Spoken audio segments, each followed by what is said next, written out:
Transport stand part of the schedule. So I call Julianne Genter. Thank you, Mr. Chair.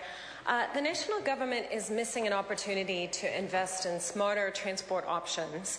And I don't have time in this 5-minute speech to go over in detail all of the ways they're missing this opportunity. So I'm just going to focus on one area in which they are planning to massively increase debt for transport projects that cost more than their economic benefits, because I'm not sure New Zealanders fully understand that when the government says they're going to go into a public-private partnership or a PPP, what they are really saying is that they're going to borrow money from the private sector, which has a higher cost to capital, and we're going to be paying that back for 25 years at extra high interest rates. So they're trying to hide their borrowing by calling it a PPP and claiming there are going to be some special magical innovation benefits from the private sector financing the loan.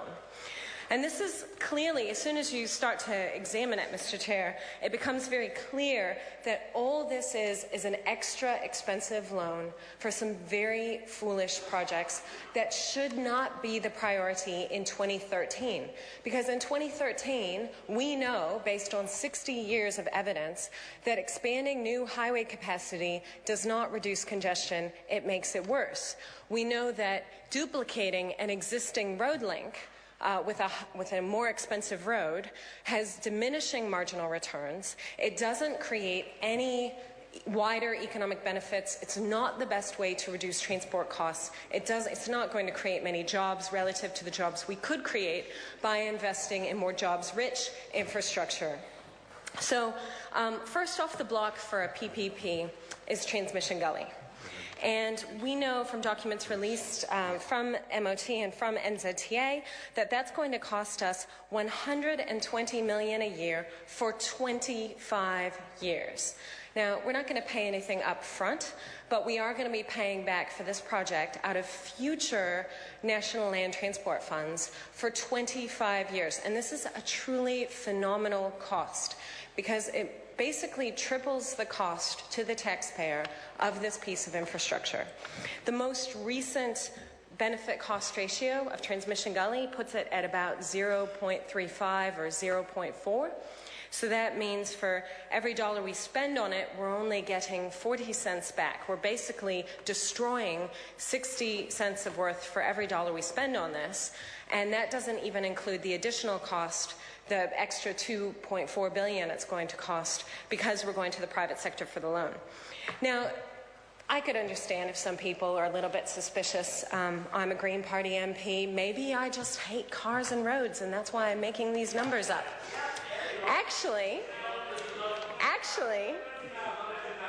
we've got the University of Auckland Associate Professor of Economics, Matthew Ryan, who's written an entire article about the folly of financing Transmission Gully through a private loan. So I think the reality is that the Green Party understands economics better than the National Party. The Green Party understands that New Zealanders want smart green transport options, and we have this amazing opportunity to spend less money and give people more choice. Because with the national government's transport priorities, and they're prioritizing a few big expensive roads that are going to have very, very small benefits, it does nothing to reduce the amount that New Zealand households and businesses have to spend on vehicles and fuel to run them.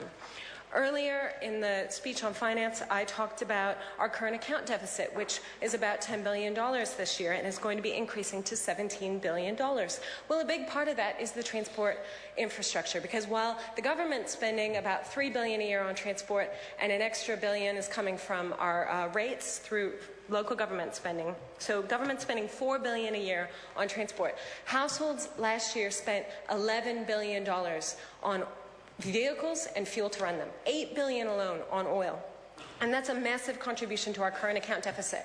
The government's transport priorities do nothing to reduce households' transport costs. Now, if they deferred some of these projects and they made urgent repairs to the existing roads. We could achieve the same benefits at lower cost and have billions to put into smart green transport options like improving our public transport, making walking and cycling safe.